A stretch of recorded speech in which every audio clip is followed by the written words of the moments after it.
Executive Media. Focus, innovate, succeed. Honorable Agnes, Kunihira, go badde olya ssente zaffe. Neto chokoze tekimala. Amoti. Abuoli.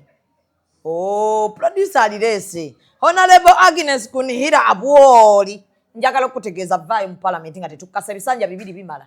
Kati omuntu yenna atutwala ebisanja era Phina naye nkulamira. Bibere bibiri oveeyo. Mpulidde mama. Ekyo omuntu wesibaako nnyo. Bibiri oveeyo kimala. Anawezi n'aba maso zimba akayumba kuba njagala yingireeyo. Ompeeyo omulimu. So bannange njagala aba unions mutegeere kubanga abaddeyo ekituufu talina ky'otukoledde. Honorable Agnes erinnya lye ddala sirimanyi. Kuba nawe oba omutya bw'olingamba obaaki bino ebyobufuzi Phina bw'ojjajja nalo mwatule erinnya lye eryokubiri liŋŋambi omutya yakutiisizza ayagala kujja mu kalulu oyagala kujja enkya kugamba nti nno tewali yakuwambya. I have a name to protect. By the way, ekintu ekyo nakiwulirako oyagala kukola kimata bwetagayo abakozi ng'oyiseemu ngambisemu. Of course. Jukira ndi omu ku bakozi bo. Kyenjagala oyite mu Martha naye ayagalayo omulimu. Martha, count on me. Naye Martha ojja tutawanya nnyo mu parliament. Ojja kuba ozunga n'abamme ba parliament odde eno dderi. Ojja kwetega nnyo. Ekikutwalayo kwetega. You need to be decent olina okubeera ng'oli muntu w'abantu. Yeah, kati nga gwe you very decent. Muntu w'abantu. Abantu obaaniriza bulungi.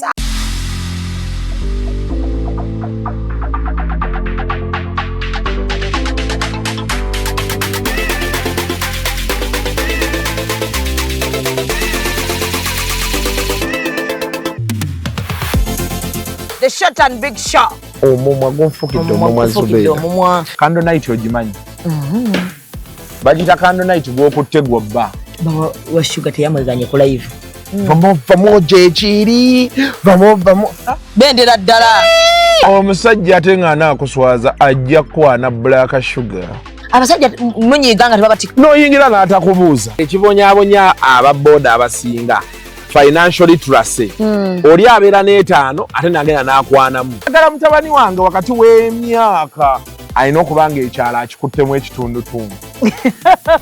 Anayakola kimpanya n'alagako nno panda nti si wa muzannyo. Ate kye nayagala ku ttiimu ya Mama Phina.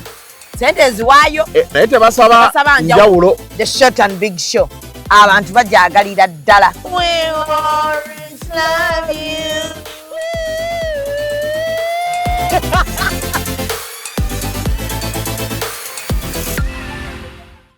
And branding at Print Creations. From custom gift sets to unique promotional items, creative signages and general printing, we've got everything you need to elevate your brand. Visit us at Chum Towers, Suite 70 on Kuruma Road, Lighthouse, Suites D14, D15 and F13. We offer a wide range of stationery supplies, awards and a vintage collection that stands out. Call us today at 0934 893 333 or WhatsApp 0702 683 317. Follow us on Facebook, Instagram and X at Print Creations. Print Creations, where quality, excellence and uniqueness meet. Airtel Extreme Unlimited Internet just got better. Paying for an Extreme Unlimited Internet connection now comes with free data, SMS plus voice minutes to call and text across networks for the Muganga who pays the monthly bill. Dial *125# or call 125 today to upgrade to an unlimited, uncapped Airtel Internet experience. Airtel. Meet our passionate creator, ready to bring ideas to life at Truth Design Academy. From mastering graphic design to creating stunning visuals, this is where creativity begins. But design is just the start. Lights, camera, action. Exploring the world of filmmaking is just as exciting. With hands-on experience, every challenge turns into a learning opportunity and success is just a step away. At Truth Design Academy, we offer courses in graphic design, film production, digital marketing, website design, 3D animation, and photography, including drone technology. Your creative journey starts here. Enroll today and turn your passion into a profession. This must be ECOP on set.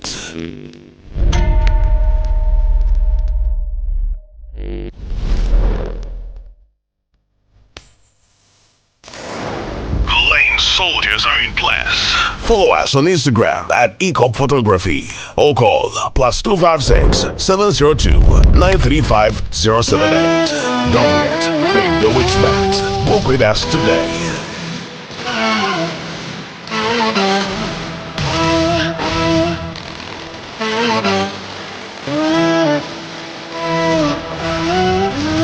That photographer your mama hasn't told you about. Falling for all events video and photography. This is another ECOP crime. Oh yeah.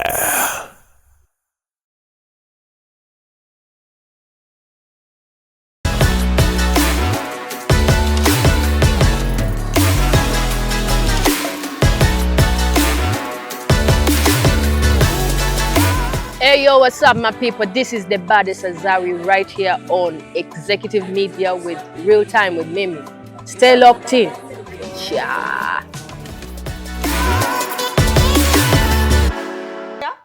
Oli bulala honorable. Olabise bulungi nnyo. So nenga banna, I'm happy for this. Yes, you can. Ate mwakoze bulungi netibera out of Kampala. You know Kampala is too much congested. Kati honorable twandikuyise tutya ate ojjeyo parking wa. Mwalesa kateke ejagalira ddala ate njagala kukolerayo akagoye omanyi ennaku zino wadda nnyo mu busuuti mbadde nga nkufuulirayo akasuuti nga maanyi akagenda olayira n'akasuuti ganneko kuba engalo naawe twawangudde dda waliwo ne buli bwotera okwambala akakoma oba ekitoope naye nga kankwata bulungi kati obo wetaaga ngenda kuba mbukutungira nze wange walayidde dda omanyi kakubulireko Phina tubonaabonedde mu ggwanga lino nga tetuyina bantu baffe mu bifo ebimu ekifo kye wayingidde mbadde simanyi nti gyekiri mu ggwanga ekifo gyekiri mbadde sikimanya nti nayenga abannayuganda era abalala era kyekyakuŋŋambisiza ndi jangu otunnyonnyola otuweeyo akantu tumanye olaba ebbanga lyetuludde omanyi abantu batulaba kati zubeda ebintu binammwe bye mbadde mukola tukoze nnyo voluntary work mwenna ffenna tubadde tukola naye tubiggyeemu okumanya n'okutegeera experience gye tufunye mu bukulembeze bwe mbaddemu mu creative sector nobeerayo n'okola tebakusasula but binjigiriza bingi oyize abantu oyize okwogera n'abantu oyize what is going on oyize how to handle issues. That is when I realize omayibu lwoba okola nze kati today I'm very very happy oyina kyokoze kino ekintu kiri beyond being a blogger, beyond being someone ali mu media fraternity. Kitegeeza you're looking forward otunuulidde ebiseera byeki eby'omu maaso si kubeera wantu buli lunaku n'obeeraawo nze ndi wano we nakwata nedda. Life is not like that. Tuli mu transition so nze nange neraba ng'omuntu ali mu transition nti nyimbye nezya but then era sireka mabega talent yange within my brand gye njagala okutambuza paka olaba nga ne wano okoze ekintu kino but under the Zubeda brand. That is why I tell people, that is why I tell people mind about your brand. Showbiz tekubeerawo. By the way luline kwebaza nnyo I saw you ng'obuulira abawala. It was very very nice. Ebiseera ebisinga abawala bakola ebintu natalowooza ku aftermath gye bujja ogenda kubeera oti ogenda kuba maama ogenda kuba omuntu ali responsible. Will people associate with you? So kino ekintu ekyokubeera nti nyingidde mu bya politics njagala osooka okumenyawo ekintu abantu kye bagamba nti ba artist tebaasoma. This is just a profession. Ndimuzze kuleeta katemba mu parliament. Era nawulira nga bagamba oyo muyimbi. Article 40 ya constitution yaffe eraga buli omu walina eddembe lyo exercising his or her economic right. Being an artist, being an actress is an economic right. This is a profession.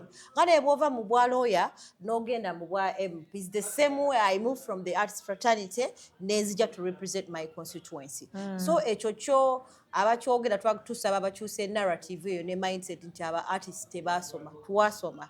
So I see this as a transition nti tubaddewo ne tubeera mu bya leadership at a level gye tubaddeko associations, general secretaries, ebintu tugenza okwesanga nga we have to formalize the industry. Zubedde ebintu bwe bituuse for the inclusion of the creative sector in the budget, okubeera nga batutunuulira nga sector eyamba esobola contributing to the national GDP, because lwakuba Uganda they haven't realized the potential eya artist sector. Senga basobola okugenda ne ba benchmarkingako ku Nigeria, it is really paying. Naye wano abamu babalabanga badikula balabanga abatwala katembe ate bamanyi temwasoma mukimye eki mu parliament. And I would like the country and the government to look at artists nga in an economic way, si kuba tunanga in a political way. You look at the benefits as being kuside ya economics, not politics. Omutanyiza okulaba bulabi nti oli abo bazze tuvuganya. But what is inside them? What can they do better than others? So the nvuddeyo nga artist okubeera nga I'm not challenging, but I'm expressing my potential. Nsomye ebitabo byange. I'm currently at Labour College of East Africa. Labour College of East Africa is the only college. President. I'm the guild president. Labour College of East Africa yeyoka eri mu East Africa esomesa ebikwatagana ne labor issues, abakozi and workers' rights. Ono bisobola Phina tebakwe stress nyingi baluwa abakozi nati kati mbisomye. I'm a whole guild president. Era byonna bisomye kyovola nti mu constitution manyi kyekugamba nti this is my right. Ekira mu Uganda wano tubulamu okubeera nga abantu bali sensitized about the constitution. Kenya eyo bakikola nnyo abantu bamanyi constitution, bonna balinga ba lawyer. That is why bamanyi rights zaabwe. Naye wano when it comes to your article number 4 njagala ogikwate. Article number 4 kyovola tugamba nti twagala ebintu byavuddewo. Some Africans are not good at reading. Naye bw'obukozesa art omuntu asobola okukwata kye bayita edutainment. Kati zubeera nobeera ng'oyogera ekintu ekyo nti article 1 eyo gye bajjamu gundi people power. Power belongs to the people. Mujje yakozesa Bobby. So article 4 is all about sensitization and awareness of your rights. Omanye eddembe lyo. Olina gy'okola omanye eddembe lyo. Kati twandibadde saawa eno abakozi bamanyi kye bayita Employment Act. Employment Act gy'owulireyo mu Parliament tibajja amendinze nti kino. Employment Act eyamba gwe omukozi ekwata ku individual relations nga gwe nti Zubeda katugamba okoze wano kampani eyo. Omukozi wo olina okuba nga omuwadde contract. Bw'omuteeka ku probation talina kusukka myezi 3. N'omuwa contract. Lyekugamba eddembe ly'abakozi. Kati kijjirawo omuntu okubeera nga asobola okubeera alirwanirira. Okulwanira eddembe ly'abakozi y'engeri lwaki, y'ensonga lwaki baakola unions. Kati lwempulira nga banyigiriza ku mulimu. Tuba twakola ekibiina kyaffe, union kye kibiina ekikolebwa abantu abali mu mulimu gwe gumu balwanirira eddembe lyabwe. Bwe mpulira nga banyigiriza mba nsobola okugenda mu kibiina kyange. Kati ekibiina ekyo kikikatakatako okujja ne kyogera for bargaining gye bayita union gye bajja mu kampani. Bwe kituuka mu mateeka waliwo gye bayita tripartite. Tripartite eyo ekolebwa abantu basatu. Phina ebintu obisomye. Employer. Tripartite. Kiringa enkwatagana. Tripartite. Employer. Phina ebintu obisomye. Sabo Phina alesa akagambo tripartite. Zemale manya appetite. Tripartite bw'egyogerako mategeeza eyinza okuba enkolagana. Tuyinza okukola tripartite me and you ne Biko nti ffe tukola kino. So there is a tripartite eri wakati wa government, omukozi n'omukozesa. Omukozesa ye employer. Omukozi yoyo omukozi employee. Then the government. Era bw'ogenda mu waliwo act eya labor unions. Labor unions zifugibwa Labor Union Act. Yeyo government wejjiramu. Labor unions zili managed at Commissioner Labour's office at Ministry of Gender ziri wansi wa Ministry wa ya Gender. Kuba mwe muli labor. Bwe manji wandiisa ngenda ku ministry. Gy'ogende wa Commission of Labour gy'ogiwandiisiza. Nolaga nti tuli bakozi twagala kugulawo kibiina kyaffe union okubeera nga tulwanira ki eddembe. Waliwo unions nnyingi ziwera, ojja kupapula, waliwo unions nnyingi ziwera. There is a doctors union, but teachers union ndowooza owulira ye esinga okusawundinga nti muzeeyi union y'abasomesa bw'eyimirira eba eyogedde. That is why babawuliriza ne bayimirira ne bagamba twagala kino. Era yo eyina aba teachers bangi bwe babeera okulya nga bali aggrieved bagenda mu union yaabwe. General secretary kwe kumulaba najja n'agamba kino yeno industrial court, industrial action gye baakoze. Industrial action yeyo bwe muba nga muwulira bubi temuli happy about what is going on. Musa wansi ebikola gye bayita industrial action. Yeyo ng'abasomesa gye baakoze. So ebintu bino twetaaga nnyo bisomesa abantu mu Uganda because babyetaaga. Kati ekifo ky'ogendamu wabadde yakirimu. Ekifo kyegendamu wabadde yakirimu ate era naye alina gwe yaddira mu bigere. Nga bonna gye bali. Bonna baali. Nga bakola ddi nga tubadde tetukimanyi ekifo. By the way kati nze bwe nagenda ku ssomero byonna ne mbisoma nagenda okulaba nti there is a gap. Omanyi kati bino byakubala. If there is a gap giyingiremu ogikole ki ogiggale. So nalaba nga there is a lot to be covered. Nze kyemmanyi ngazi a female workers MP obeera apart from okubeera nga legislatinga or following up government initiatives okola budgets in the parliament olina okubeera nga oli hands on. Kyova olaba nabagambye one of my slogans is fighting for the rights and beyond. Tosobola kungamba nti olinze amateeka paka eganaakolebwa tegakolebwa buli lunaku. Kiki ekirala ekiri wabbali awo essaawa eno abaana abawala balina engeri gye batulugunyizibwa ate nga tonagenda nakubakadaamu wano wokka Zubeda nga wagenze mu factories abaana babonaabona naye bulijjo waliwo memba wa palamenti. Bulijjo wali mukwano. Bulijjo tulina akiikirira abantu abo. Tewali minimum wage.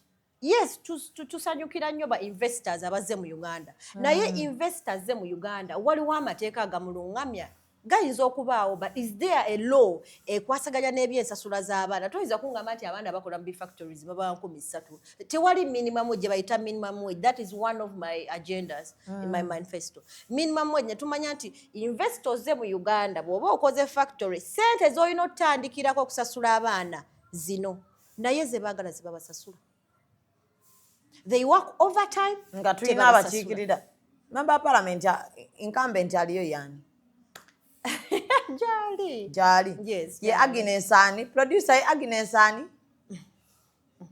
Nikichi? Producer bannange ojja kunzita. Lwaki oba tonnyuka?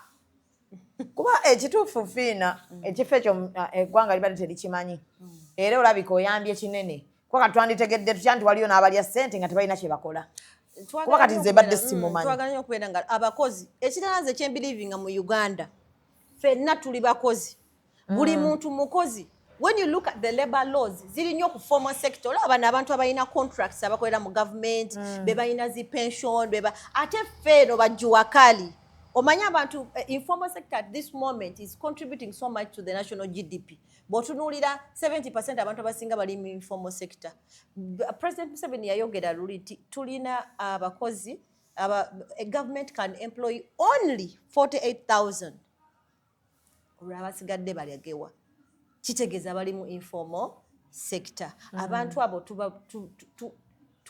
tubakumye tutya ne tubeera nga nabo balina rights zaabwe. Omuntu bw'abeera nga poota bw'abeera nga poota atandikira ku ssente mmeka ye minimum wage gye twagala okumanya. Omuntu bw'abeera maid gwe tomanyi mukozi mugaso gwa maid mukozi asobola okubula ewaka mwana gwe buli kimu ne kyesiba. Omwana oyo ye tomulowoozezaako nti naye muntu. Lwaki tebateekawo minimum wage nti no omuntu bw'abeera maid atandikira ku ssente ki bweziti. Naye waliwo abaana bali eyo nga bambakolera egyo ng'akola omwezi mulamba nga n'emmere emu gy'alya yanjawulo ku y'abakamaaba. Can we protect those people from the informal sector? Then ekirala ekisinga okunnuma abaana bano abagenda ebweru bakadaamu bagendera mu tteeka ki twawulira basiding endagaano with the ministry. But are they protected? Ate wanga bafane tubasondera ku internet. Nenda baba America wano. America n'amala afiira mu nsi. Olaba obunkenke. Government yaabwe beera ku babeereyo olumu ne air ticket ne zibula ng'akooyo okukola abamumye passport akubira eyamutwala tasobola muyamba. Ebyo byonna Phina. Ebintu ebyo. Bye bikuleese. Eddoboozi lya Akadde eryo liruwa. I expect a female workers MP to stand in parliament and ask, where is the law? Can we have a law that protects these kids? Abaana bagendebwe because they matter. Ositegeera Zubeda. Abantu abo tubeetaaga ekirala. Abaana bafulumiza nnyo labor wabweru.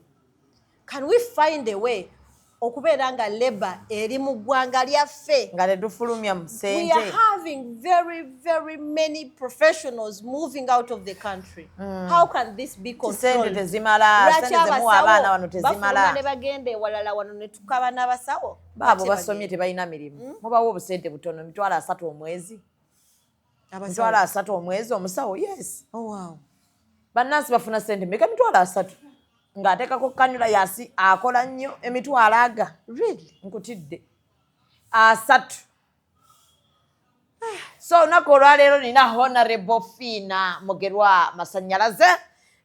Tuli wano eno omanyi position gye yazzeeko Abannayuganda tubali tetugimanyi naye munnaye waliyo abadde akiikirira abakozi naye ndowooza nga ssente alyandiyaze n'erinnya sirimanyiiko lya Agnes. Naye ekyo kintu kibi nnyo kubanga mulya ssente yaffe nga temulina kye mutukolera bannange. Nga temulina kye mutukolera. Programu eno ewagiddwa abasenkuba trading bali awo ku Lumumba Avenue batunda mamotoka. Oyagala swap oba oyagala gula mpya beera ng'ate okola producer.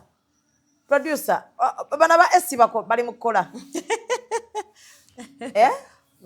Bakoze batya anti sinnabawa ssente kati bakoze batya. Kajanja nina kangi. So Honorable. Kati omuntu ayinza okwebuuza tugenda kuddayo okwo wali. Lwaki Phina wazze mu byobufuzi? Okuyimba tokusudde kuba ennaku zantu bakyakola mu kuyimba. Luli twakulabako awo ng'ozzeemu Phina oli gwe twali tumanya abantu bonna ne bagamba bannaye akoleyo konsati, bannaye akomewo. Kati ate essuubi lyaffe olimenyeewo. Naye essuubi si lya kumenyawo omuntu asigala in the same lane. Omanyi mu industry yaffe, if you don't realize that there is a transition, you suffer locally. Yes. Waliwo abayimbi ng'alowooza ngenda kubeera ku top paka. And that is what I tell the young artists. Olaki nkugambye transition gwe gy'okoze. You're still maintaining the brand of Zubeda, but you're going into other ventures. Naye nga Zubeda otokoze eki? Tomulese. Phina is not in the very, very active industry, but she is a musician. Phina abadde mu leadership for such a long period of time. Obuuzizza nti ngeze in politics. I've been a politician. Whenever you're a leader, you're already a politician. Then I'm a politician in the creative sector, and I'm still a politician in the creative sector. So this is just another step forward. We have realized that we need representation at the policy-making level. Mu parliament, fe tugenze ngayo ebiseera ebiwera, ng'abantu batutunulira ng'abayimbi. When you talk about the creative sector, they think they are musicians only. So we need people who understand the sector purely. Kati watunuulira gundi gye tubaddeko ya copyright law. Copyright law gye tubaddeko. Bwe mutuukayo abantu be bamunnyonnyola bo baba bamanyi oba bya music baba balaba awo bamagamba no bagamba tuyimbire. Can you imagine? Nga muzze mukoze sector nnene. Musitegeera ze lumu nagendako mu office yabalema ne tugivaako. Ngendako mu office ya MP. Naga banne ng'okedde. I didn't expect a musician to be like this. So my fellow musicians, namwe tubeere nga tukola ebintu bye tulina okukola. We should be responsible. Tulina keeping brands for the next generation. Okay. So mu parliament eyo copyright twali tulina kye tubanyonyola ati private copy levy kye twali twagala. Nti omuntu bw'akola music we, omuntu bw'akola bu skits bwe, essaawa eno tebukyatundibwa. You can't sell skits. Nga pack. Abayimbi tebakyatunda tapes. Ne tugamba nti private copy levy twali tutegeeza nti bw'ogenda buli gadget eriko music, eriko skits, eriko everything to do with content ow'Abannayuganda. So how can they be paid? Zubeda nafuna tamu byakola. At this point I'm telling you nti buli simu tesobola bulako kantuko ka TikTok. Bulungi nnyo. Buli simu tesobola kubulako music.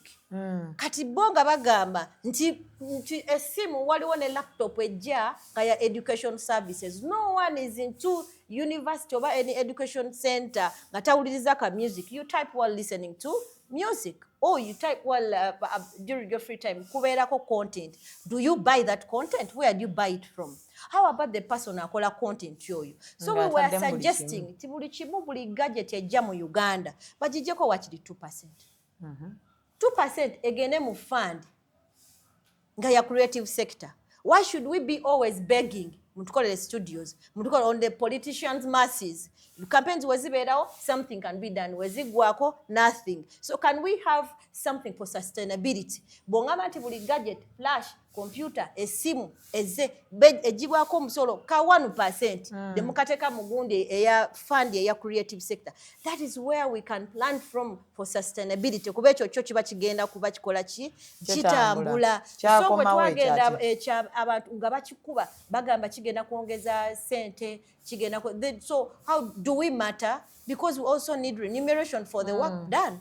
So tukyali awo tukyalinda ku table bagitebolinge so tewali suubi tujagenda mu gallery tuwulire kye batebolize problem esooka gye bakola mwogera bino bagenda okuzza for evaluation ng'ate babitadde mu lulimi lulala. So we need clarity on that and we're waiting for the day they are tabling that bill. Twagala tujiwulire biki ebirimu. It's not all about signing. What is the content eri munda? We rather take some time, but then nga kye bakoze kye basayininze kyekyo because it takes long to amend a law. It's not a one-day thing. It's not a 1 week, 1 month. No, and it's not a 1 year thing. So if it means signing that bill, it has to we have to be very, very careful to lave. It's not about signing. Yeah, that is what I've been telling all my brothers and sisters. About follow-ups on that bill. Waliwo yangambye nti Phina ekimulese mu parliament eri wuma baagijjawo yagwa n'olaba nga tokyalina position kuba mwenna baabalagira okwegatta ku federation era ne baŋŋamba mu nkukutu mwegatta ku federation era very soon mugenda langirira. Kaakati engeri gye kiri nti ye president yali yagenda mu federation n'olaba nga tokyalina position baŋŋambye mbu era mulinda kuvaayo kwogera mazima nti banaye tweyunga ku federation kuba nzijukira ng'amaanyi mangi nyo mga umatesobola mukyalina bye mwetegereza biki aye juzi banga mweyungako kati gwe kwe kugamba nti akanfune position you're positioning yourself nti ne baba toyiseemu oyinza okufunayo ogufu. Ekifo kya parliament si kyakukeera ku makya n'ogamba nemeredde wano nziruse wano. It's a long thing. You need to plan for it. Senga ebyo byaliwo kuba natandika dde okusoma nengenda QMI nsoma entrepreneurship development ebyo byonna byalingawo kyekiri kyekugambye buli lwobanga okola ekintu lowooza ekiddako mu maaso. First and foremost, woman doesn't pay. Si mulimu nti guli awo. It's passion n'ebyo tukola. You just wish the industry well and it's a calling that you're a leader. We don't pay. We are not paid money. Kati wali ofuna this voluntary work. It's just a calling. Olanga nawe ebintu wali okola voluntary work ku bayimbi. Yes. Naye nze era kyekyo kintu kimpadde experience y'amaanyi nti njize leadership skills. I went to Makerere University Business School nesoma leadership, those good qualities ezo, emotional intelligence. Chovolaba nti I know how to handle people. Yeah, I know how to handle people. So okusoma tekulimba. It is just a transition. Oma bwena avaawo abana anaziika abayimbi. Kwaba ngai mwe gwa kuziika. Weri. Umaziika buziisi kugula buugi. There is time for everything. Kusekiwalinga kifo ku National Theatre. It's there. So bangambye ekirala theatre bagenda jijjawo. Wabiwuliddeko? Nedda. Phina. About theatre. Phina bangaye theatre egenda. Ne egenderamu. Ngenda kukyusa kati enkofiira. Ntekeke eya director. Soko tekeke ya director. Eya board member. So in regards to National Theatre, baleeta project ya Grow. Project ya Grow eyo ng'eyambako erinnyo ku bakyala, but still abakyala tutambulira wamu naki n'abaami baffe. So we were like, how can the creative sector benefit? Actually your bid Makerere yali egenda gitwala ne tugenda tukola presentation and ne tuwininga aba creative sector ne winning because Makere yali ekitwala nga babawadde ne space. We also told them we have a space but tebagenda kutwala National Theatre kyetwali twagala abajja ku board emabega eno kuba twali twagala stall eya kati basazeewo it is supposed to be 11 floors. Stall eyo bakole nga it's artistic nga gye mukolera ebintu byammwe ba artists kuliko studios kuliko byonna bye twalinga tusaba is like a one stop center. Then ekizimbe kino tukirekewo nga heritage. You know what is called by heritage? Something gekiringa ekijjukizo kyaffe. Yose tolaba Akadde nagendako mu Ethiopia bakola ne balongoosa egundi yonna bino bye modernizing ne balekawo theatre yaabwe eyedda era bw'ogiyingiramu you really feel good n'akawowo kaayo kadda. So that is what we want to do for National Theatre. Yesigaddewo as heritage naye twagala tukole parking ekolebwe tubeere ne floors because the sector is losing money. Eyo floor twandibaddeko ne floors nga ziringa nnya wansi kuba abantu bajja ne ba parking awo there is money. So we need to kati ngeyo 11 floor ezimbibwa bano abaana abalinawo dance studio abalinawo kyomanyi ba creatives abakolera awo bayitirivu mugenda bateekawa space ekyalo because they planned for ng'ate baatugambye 26 ekibati kigenda kuluma era ensonga lwaki babayise bababuulire kati ekikulu olaba kyenkugamba ebiseera ebisinga awabeera enkulaakulana waliwo oba n'okufiirwa kyekyaleeta boodi bangabe kyaleeta boodi mwali muze kutunda nedda mukwano olaba abedda enguudo zino kwe tutambulira kwaliko amayumba abamu n'ettaka baawaayo liwe.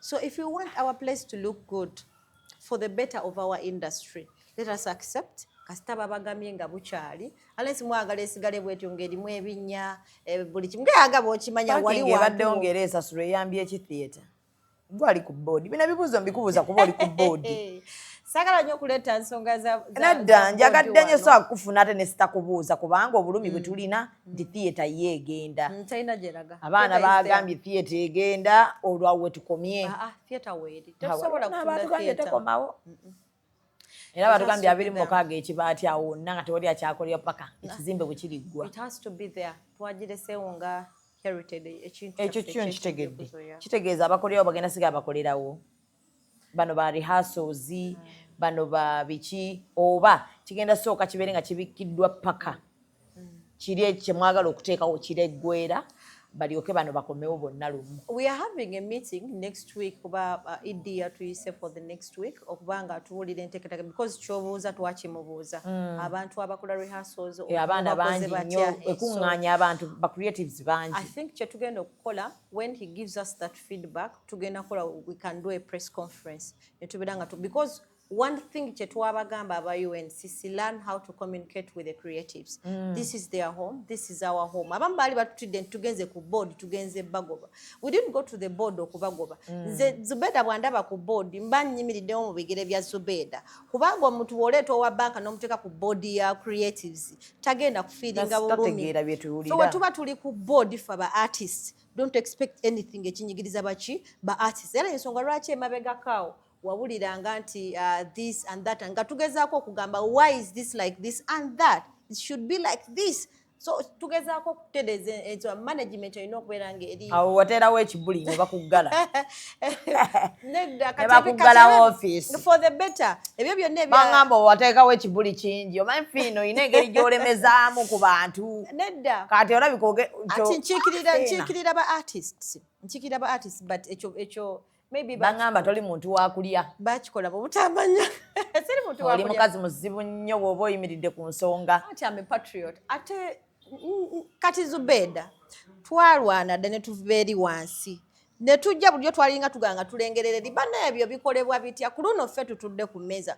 lwaki oweerabira bano lwaki Phina kuba tukulaba lwaki oweerabira bano nga bw'oba oyingidde yes nabifunamuko ka problem ne batugalamuko ne babaggala naye bagamba omusajja ali omutaddeko amaanyi mangi but tegaali maanyi nali ngezaako okukola ogamba wano waba artist ebyo tebaagala biwulira badde nkuvuzeeko nga nkututteko eyo oyina ebifo bingi awo njagala tuddeyo mu paalamenti wano kaakati njagala tutegeere ekifo kino kyozzeemu tukuyamba tutyo kulonda Phina kwa twagala oyitemu kakati nayiseemudde ekyo ky'obomanya okufa tetugutegeera ekifo ekyo ate nga kyabuvunaanyizibwa nkiwulidde buli munnayuganda alina okukuba omulere ku kifo ekyo kyabuvunaanyizibwa ekifo ekyo first and foremost olaba nkuleetedde ne list eno zino union mujja kugulawo unions ezibayamba obbawolereza zino ze unions kati zino zonna gyeziri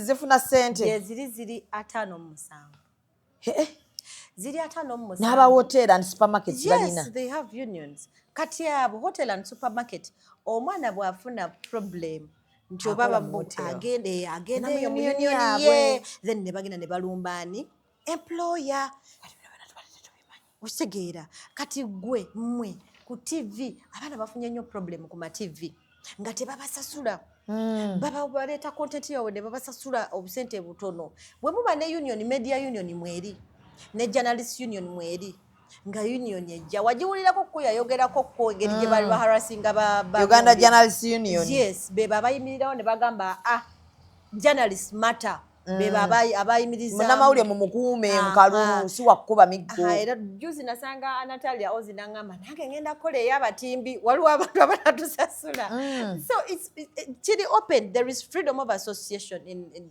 the constitution of Uganda oli waddembe okutandika mulimu ddembe okwekunganya ne mukola union yammwe nga ne muyimirirawo kitegeera so waliwo n'aba doctors union nurses union kati nga bano aba ne private teachers n'abakola mu masomero gali private atgwe ya transport for example bwe mubanga muli ba union yogerayo gwe gy'oyagala ngikubuuli twetaagayo union y'abakyala bakyala nga basingle mother bakozesebwa twetaagayo union y'abambaza abagole aba bridal kati abantu abo muyina okubeera nga muyina gundi yammwe association yammwe ne mukola osobola okujoininga ng'omuntu ate era na association esobola okujoininga munyoni nga association naye ofuba okulaba mukola recognition agreement ne employer okubanga bamanyi for example otwali ku UNC saawo contracts z'abantu nga ziweddeyo balina union gye baalimu bweba union eyo yakola recognition agreement ne employer muba muyina bye mwategeeraganako kyomuntu oba omugoba bino wammanga tomugoba bwoti ne bwoti ne bwoti bwoti ne bwoti ne bwoti kati ekyo kintu kikuyambako okuprotectinga gwe omukozi tolaba kati nkugambye nti buli omu alina okubanga amanyi kye bayita union tubale tetubimanyi ebyo mu Tanzania zikola nnyo mu parliament balina abakozi aba parliament members 5 bani union zisindika labor movement esindika members of parliament 5 kubeerako ku 5 abo kuliko ekifo ky'omukyala kimu kyekiro kye tuliko female workers then abasigadde jeno nawe oli waddemu ne obeera omukyala oli waddemu okwesimbawo mu ekyo but workers are represented by 5 MPs in parliament. Bakola ki? Baliyo okubaga mateeka bateesa ddi mu parliament bateesa kati kyekyo kyekugamba nti lwakuba there is need for more visibility bwe babeera bagamba nti no waliwo etteeka erigenda okubeera amended for example waliwo etteeka lye baaliko erya OSH occupation safety and health ye mwana eryo li protectinga omuntu for example bano abali mu factory bano abakozi ba masanyalaze biki bw'oba ogenza okukola kiwambe gadgets ezikuyambako okubeera ng'oli protected waliwo omukazi gwe nasanga eyo ejjinja mayuge ayera ayina ekigundi kimashini kyera naye enfuufu gyagenda osooka okufa buli ssaawa asasula nusu 200 200 Uganda shillings. Akola company. Ekola tails. Nusu 200 buli ssaawa. Naye enfuufu yennyini egenda mmotta tebabawa masks. Bakolera ba China. Tebabawa mask. Tayina kyafuna yadde enfuufu yonna emujjula bweti n'aginheringa yenna. Buli ssaawa afuna nusu 200. Kiri gy'ali okukola okuva ku makya mpaka lwaggulu kati asooka kunnyuka n'olukumi oba ennusu 16,000. Kati omukyalo oyo abeera alina okuba Naye nga tamanyina wakulaga. Kati oyo union yerumba ki omukyayina nti munnaffe abantu baffe obakozesa, but do you give them enough gadgets? Kubanga ebyo Phina by'olina okujja n'olaba. Kati bw'oba okiikiridde buli mukozi mu ggwanga lino. Buli mukozi mu ggwanga. Gwe gwe tulina okutawaanya. Era nsitukiramu buli mukozi mu ggwanga. Era waliwo etteeka eryali amended eyo OSH baakola ne management system era tekyalangibwa. Kyali launched by Ministry of Gender. Nti management system oyina ne codes zonyiga when you feel you've not been given enough gadgets to protect you when you're at work. Kati eyo abantu tebagimanyi. Tewali abitugamba. There is more need for female member of parliament bakuyita batya mu kifo ky'ogendamu. Kimanyi tugenda kiyigira ku ggwe. Female workers MP. Yali avuddeyo ebyo n'abigamba eggwanga. Kati nze nzija nvuddeyo. Kati kyova njagala nkubuuza tukuwa tutya akalulu ffe abali concerned. Nyinza okugamba nti oli akoze but I'm better because I'm hands on, I'm on ground. Bino ebintu si by'amataayi. Andi ovuddeyo n'obitugamba because kati omukazi oyo ali eyo emayuge alitegeera ddi nti nina right yange efuna ebinkuuma nga ndi mulamu nga sinnayira. Okitegeera ate era waliwo waliwo abaana abatabula chemicals emikono gino gyonna negijja. Era waliwo etteeka lyali amended. Waliwo at first lyalinga ligamba nti basobola okukusasula ku problem gy'ofunye ku limu. At that moment, for example, obadde ofumba omuliro nga gukwokyezza, they can incur the whatever the cost okubeera nga bakulabirira. But what is the aftermath? For example, omukyalo oyo gwoyogeddeko inhaling a dust eyo, can we protect that employee nti ayina etteeka eri protecting nti mu maaso erijja bw'alifuna obuzibu ayina osasulwa oba mulina okuba nga ali ku insurance ge ino mujjanja bulungi nnyo naye nga lwaki tumulinda okulwala. Lwaki gwe tomanyi kiri mu factories abaana ba factories nayogeddeko nabo ate tebakkiriza abantu kuyingira. But I expect a member of parliament to go in with all his noyogerako n'abakozi abakola with all his powers and under his jurisdiction. Member of parliament, female workers. I'm telling you. It's not all about kugenda mu parliament amateeka ne gayisibwa ne gakola gatya. Amateeka tegagenda yisibwa buli lunaku tugenda gayisa, but omuntu what is the distance between you n'omuntu gw'okiikirira? Kyekiri kye nagambye, I'm going to fight for the rights and beyond. Kyekyo kyegamba nti omukazi ng'oyo kati Zubeda oyina abantu terumu nakaba ng'oli ku baana bakadaama. Kinnuma abaana bakadaama ku bizibu bye bafunye nga tewali ayogera.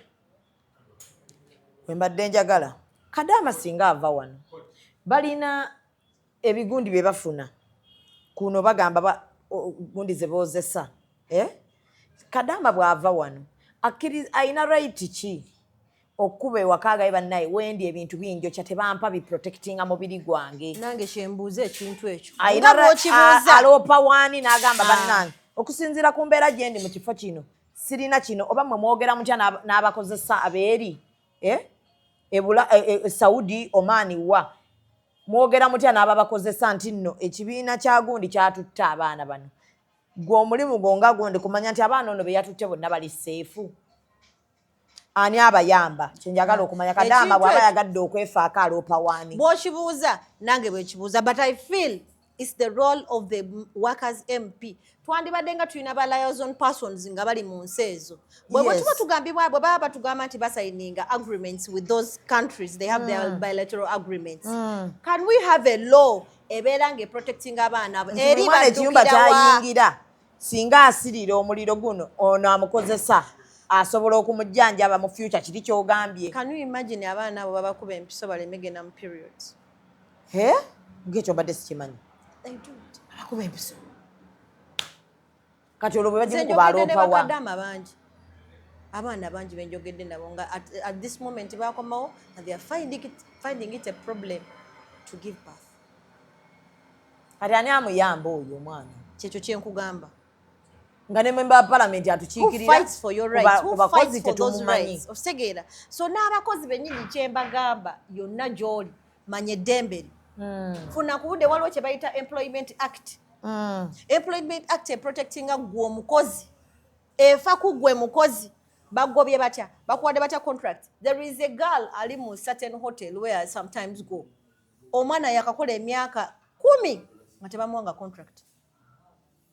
Ali ku probability buli lunaku abantu aba ba hotels balina engeri gye bakolamu omuntu nga naddira mathana agambye oyingiza engatto ndowooza okyabya abayimbi bo edduuka eryebbeeyi bweriti edduuka pya white matha kankulinda mu interview yo kamalirizawo nalebo okitegeera so kikukakatako Zubeda nawe nkugamba okuva n'olwaleero manya rights zo gw'okimanyi waliwo we bakunyigiriza nga tomanyi bw'oba omanyi rights zo y'ensonga lwaki abantu abasinga bagamba olumu omuntu gw'okimanyi nti omuntu nga Morris Hasso okimanyi Morris is it Morris Chidya gw'okimanyi bino ebya copyright ye bamusasula because he knows his right they know their right era bw'okozesa gundi takutawaanya takukubira ogenda olaba ka copyright nga kalumye kebere show ye n'ogiteekayo ogenda olaba nga kalumye kakati okujjako bw'oyogera naye bulungi musobola sharinga revenue kino kitandikira ku ggwe nga tonnatunuulira MP nga tonnatunuulira government. Do you know your rights? Can you fight for your right? Do you know who should fight for your right? Obulamu butandikira ku ggwe kennyini. Life starts with you. Kitandikira ku ggwe. Kati tuloopa wa? Kati tukulonda tutya kyekikulu? Kati okulonda unions ziri 57 ne baddira ne bagattako non-unionized bali 4 be babatanda bayingira unions but ku district level abantu abo be banonda naye kakati gwe nga bw'otannayingira mu union oyina kuba kikopo munnange n'ogamba abaloozi baffe 6 nti muteeka akaluwe mukola ki because nze nabagamba gye wateeka akaluwe emyaka 5 emabega yensonga lwaki obadde bw'otyo so ku luno wooteeka akaluwe wagenda kuditamininga ki Labour movement kyeribira in the next 5 years. Bo wabalabyeko mbatambulamu tebakubba akalulu tebasobola kunziba akalulu nzo okudda n'ogamba bannange sijja kusobola kweronda mbatambulamu omu ku omu.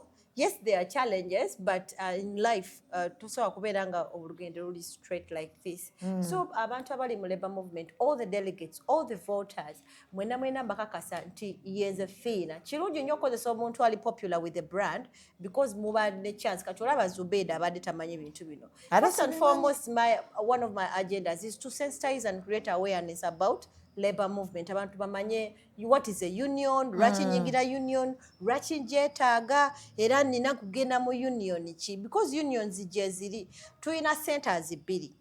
Centers 2 unions ezo zonna zikuŋŋaanira mu centers 2 waliwo gye bayita NOTU National Association of Trade Unions NOTU ne wabeerawo ne COF2 omanyi mu Uganda mulimu etteeka erigamba oli waddembe okwewandiisa kibiina kyonna kyoyagala. That is why abamu affiliatinga, they call it affiliating. Kiringa bw'onookola union kati n'ogenda no affiliating to some center olina ku affiliating either to COF2 or not to. So ziri 2 kati ezo zitumanaginga. Then bw'otunuulira unions zino zonna ndowooza olaba unions zino zeesigama nnyo ku mirimu. Tuzula mulimu ba engineers, ba doctors, ba marines, abali mu mines, abali mu factories, abakazi ba mines nga bafa baggwawo union yekola ddi okitegeera kakati kyovola bantu twagala tugende twaleyo ku maanyi amapya manyi netumye manda mapya amaanyi amapya manda mapya ndi manda mapya kyovola bwogambye nti babadde bakola ki ffe twagala tubeere hands on. We use our media, we use all the avenues okubeera nga tupromoting this thing. Otherwise mu Uganda abakozi bangi buli muntu mukozi ate oli entitled okubeera ng'oli under a union. Ati Phina nga tumaliriza ani akuteekamu ssente Because this is really a big deal. Yeah, it's a big deal. They told me you have a very, very rich man. Really? Yeah, behind you. But you say hi to him for me. No, and tell him I need some token. It's just commitment. It is not commitment. It needs money also. Yeah. You got a new man. Which man? Yeah? Which man? Phina, bakamungamba nengamba omuzungu wamuteeka wa. For real? Yes, bangambye Phina alina omusajja omupya. And the man has money. Huh? Yes. Money. nawe olidde kipya olidde kipya ow'omuzungu okyaliyo ne maama wamutuwa mu viewers ate wammwe omukweka nga oba akweka ki omukolo olwaggwa naye ate owa omukwesa ennyo olimba omukolo olwaggwa wadde obalabako awantu wonna yadde omulabako ng'ogenza ewaabwe ebintu bw'oteeka laavu mu kamera Zubeda ani akusinga okukweka omukwano nze nno njogerayogerako olw'olumu naye Phina naawe olimba osusse oyagala njogere tetulina we tukulaba yadde nti kale webbiridde nsojja okweka wakiba otyo gyali ali satisfied and very happy. He's happy? Very, very much happy. You know, when it comes to a relationship, you need to don't need to expose your relationship. Kuba buli lwobeera nga katika buli mukwano gwo lw'oguteeka mu kamera abo baba ba in-laws olina oba considering ne opinions zaabwe oba olina oba nnyonnyola kati sinaga nnyonnyola abaawo abaakuwasa Italy no Britain wawa ne Bungereza abaaye so you can go to Bungereza anytime you want you are good mutuuze njagala genda Bungereza ngambira ku mulamu ate munteeke ku kati omwami omulekewa maama nazaalibwa naye tobanga olina kyompa ate n'olyoka oteekamu omusajja olwobonne tetulina twafuukira omu njagala genda Bungereza Zubeda babagatta naawe oli mutuuze wa Bungereza otudde wano anange Phina obaza Zubeda nnoonyeza akalulu Phina onolyoka otuleetera omuzungu so bannange njagala aba unions mutegeere kubanga abaddeyo ekituufu talina kyotukoledde Honorable Agnes erinnya ly'eddala sirimanyi lwakuba naawe oba omutya bw'olingamba obaaki bino ebyobufuzi Phina bw'ojjajja nalo mwatule erinnya lye eryokubiri liŋŋambi omutya yakutiisizza ayagala kujja mu kalulu oyagala kujja enkya kugamba nti nno tewali yakuwambya I have a name to protect. By the way, ekintu ekyo nakiwulirako oyagala kukola ki Martha bwetagayo abakozi ng'oyiseemu ngambisemu of course jukira ndi omu ku bakozi bo kyenjagala oyite mu Martha naye ayagalayo omulimu Martha count on me naye Martha ojja tutawanya nnyo mu palamenti ojja kuba ozunga n'abame ba palamenti odde eno ojja kwetega nnyo ekikutwalayo kwetega you need to be decent olina okubeera ng'oli muntu w'abantu kati nga gwe very decent muntu w'abantu abantu obaaniriza bulungi oyisaawo gwe ositegeera toyambala ebyo bikondokondo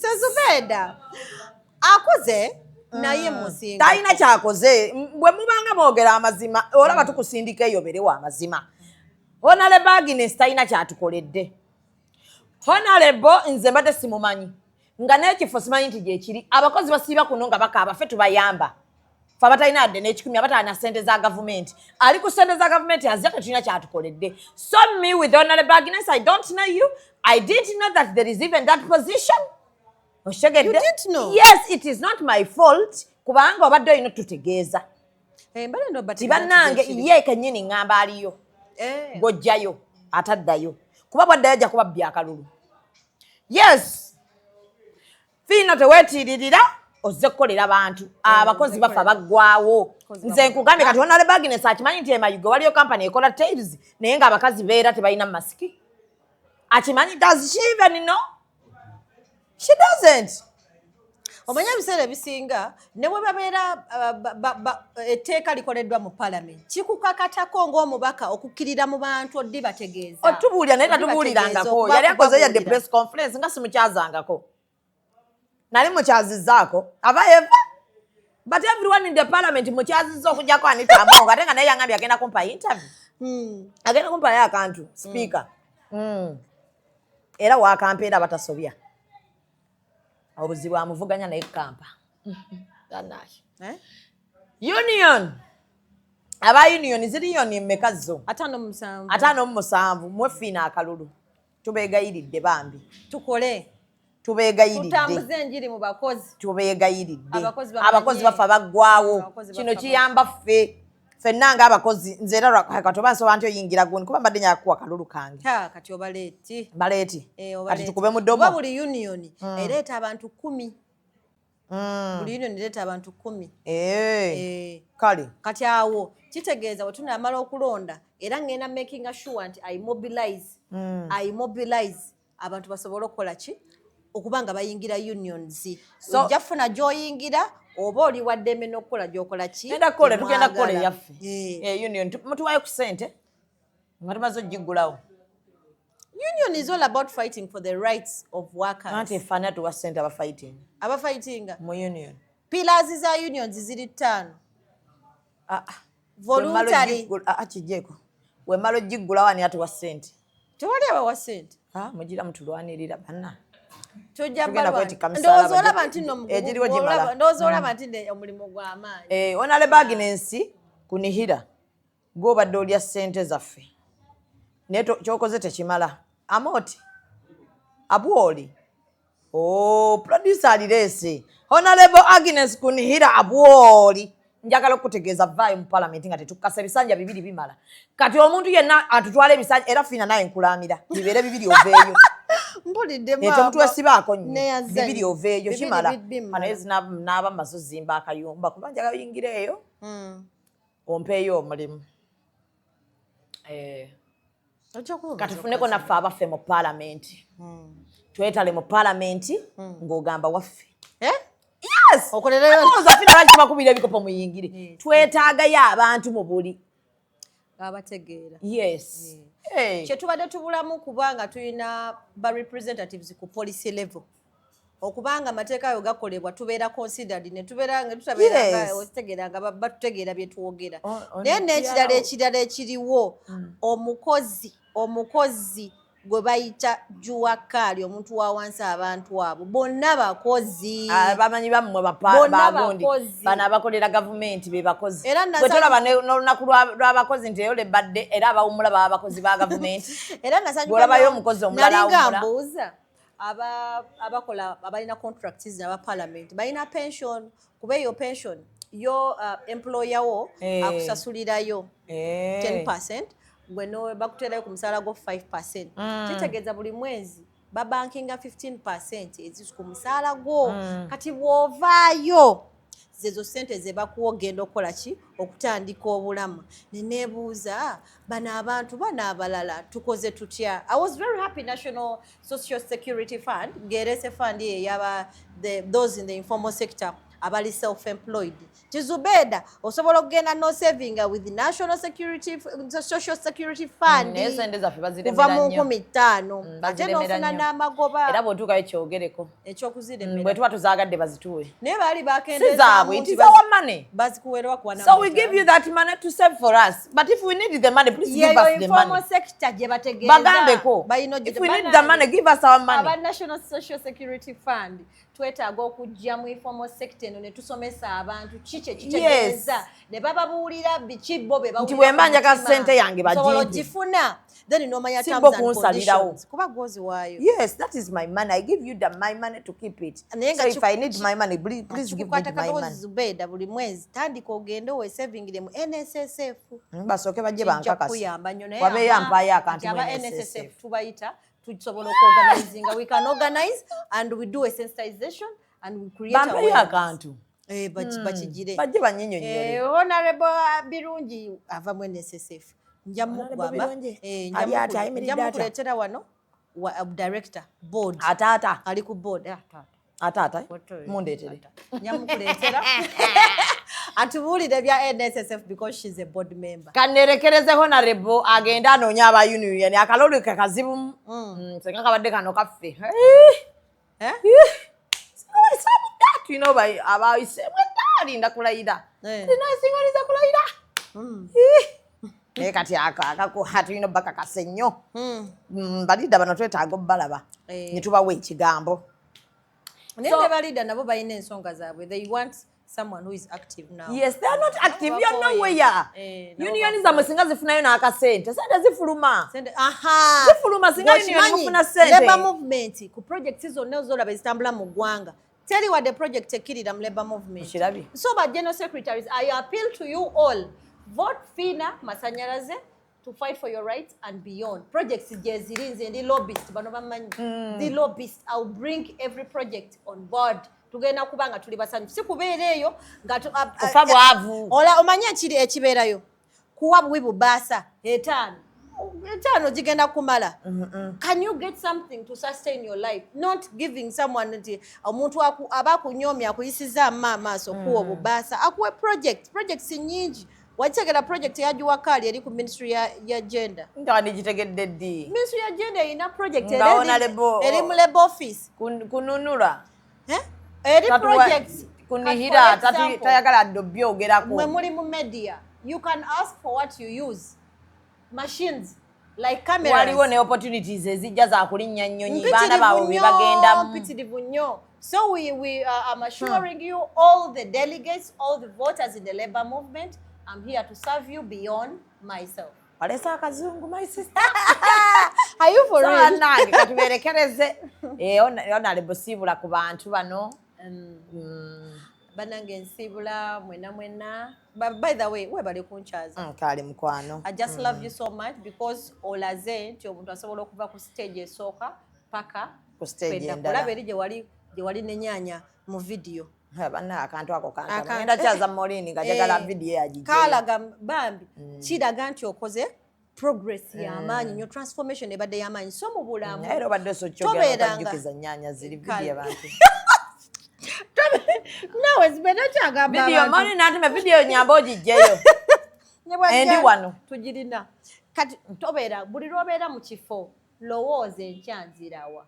Tobeera very comfortable wantu woli. Zubeda wandibadde oli comfortable. Laba otandise ekintu kino wandibadde tokitandika. But because olino toli myopic. Era kati bona abatoyambalira wange nkulabanga tonyuma. Kakati buli lwobeera abakozi bannange mwena gye muli, abavubuka mwena gye muli, buli lwobeera think about another step. Don't be comfortable wootudde. Osobola okubeera nga Mukama akutadde awo wakunyiga nga akunyiga oveewo dda awalala wali better than that. So let's keep on moving. Life is all about revolving. Life is all about going forward. Revolution itekolebwa muntu omu tekolebwa lunaku lumu. Revolution osobola ogikola ne woba bantu babiri, osobola okugikola abalala ne bakwegattako.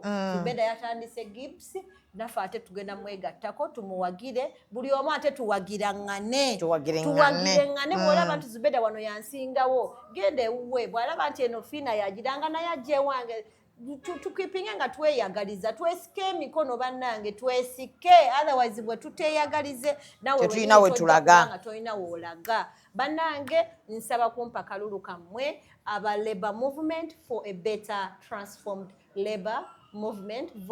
Vote Phina for female workers MP. Service beyond self and fighting for your rights and beyond. Producer Chichati. Oyagala mwagala kuba honorable Luseke. Bannange baga kuba Luseke nembadde sikyagala.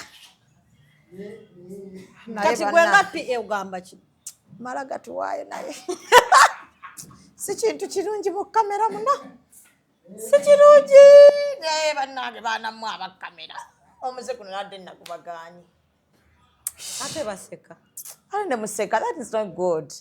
Mama mala gatuwaayo se where's your bar? But onaalya n'onaalya.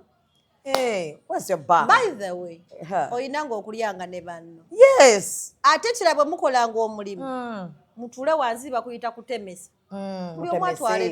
Buli lwoyitamu banno n'obabba. Tebikola. You should eat with others. Yes. Yes, I'll eat with you. Yeah. Cameraman, I'll eat with you all. Please, piara wakola ddi? Piara. PS woyo. Personal secretary. Akoleko. Time is going. Abo bangamba bakuba ekikono n'enkubuulira Phina bw'oyingirira parliament vote. PS wone tumukubira essimu yo nga yagikwata. Nja mugamba ekigambo kyatawulirangako bulamu bw'ensi buno. Essimu efreezinge. Tamanje tuvudde naawe. Simu zange zeekwatira. Zeekwatirenga. Naye omuntu n'oyingira parliament n'ogamba oyina PS. Gatakoze ate tusibule. Sibe bulungi mweraba.